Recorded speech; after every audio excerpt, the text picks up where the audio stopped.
Hello. Hi po sa inyo. So, trip ko lang po to. So, just call me friend. So, pag malambing tayo sa boyfriend natin or asawa natin, ito yung reaction natin or pananalita natin, diba? Hello, baby. Kumakain ka na? Mag-iingat ka, ha?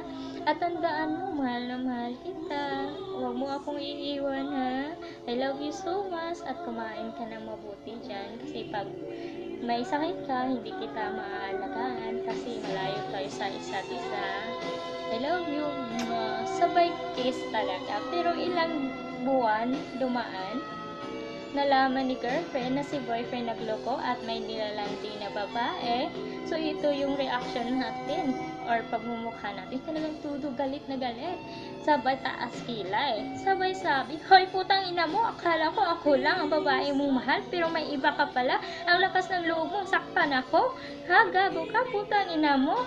Wala ka naman sa gawa, puro ka na lang naman sa salita. Ano ka ba? Hayop ka or tao? Hindi na gano'n. Pero pag yung babae, iniiwan, tapos iyak ng iyak, ganun sabay, sabi ng ganun. Wala na kami ng boyfriend ko.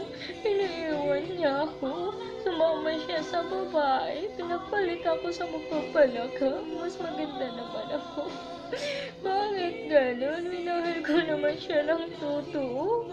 Minahal ko siya ng tapat at walang biro. Pero iniwan pa rin niya ako. Sobrang sakit.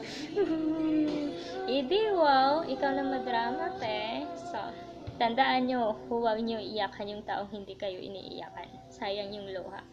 Okay?